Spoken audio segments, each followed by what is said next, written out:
Pengamat politik dari Citra Institute, Efrisa nilai kekalahan telah Ganjar Pranowo di Pilpres 2024 disebabkan oleh gaya politiknya.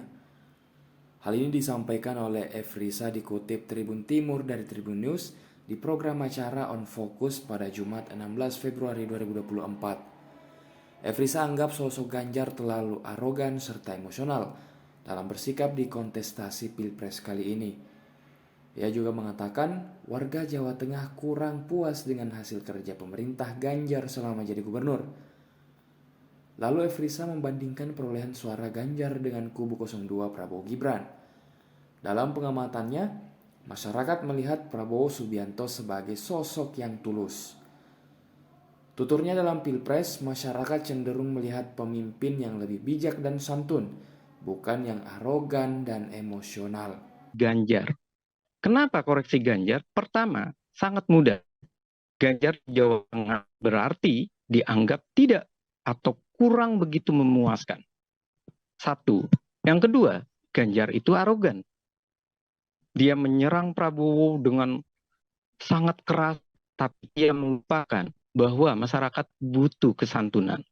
Yang ketiga, bagaimana politik framing Ganjar yang terlihat intelektual, terlihat cerdas, tampan, flamboyan, bijak, tapi tidak sesuai dengan bahasa yang dikeluarkannya. Ia emosional. Ketika penutup akhir di debat, ia mengatakan wajah diktator, otoriter. Walaupun yang dibaca adalah kutipan dari Pak Presiden Joko Widodo saat itu. Tapi masyarakat melihat, kenapa harus dibaca itu? Ada apa? Kenapa harus seperti itu? Kenapa nggak bisa berpelukan? Kenapa nggak bisa bersalaman? Itu yang dinilai oleh masyarakat.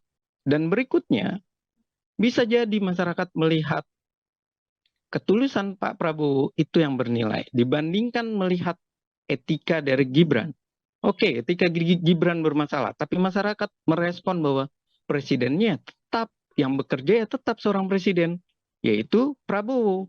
Dan berikutnya, masyarakat butuh seorang pemimpin yang mungkin dia merindukan mantan militer.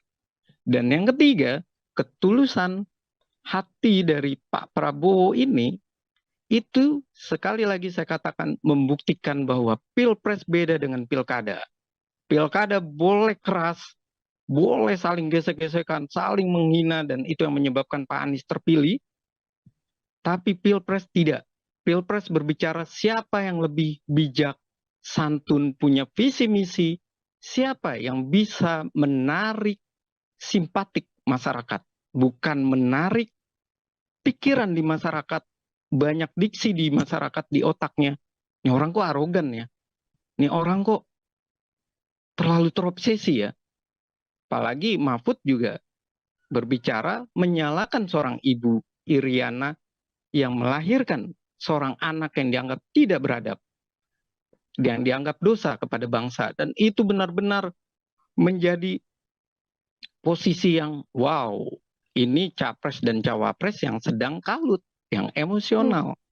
Dan itu direspon dengan tidak memilihnya. Makanya di dalam TPS, kalau kita ikut di TPS antara Pilpres dengan DPR RI, itu pasti ada pertanyaan ataupun celetukan yang menyatakan sepi ya suara sah Ganjar Mahfud.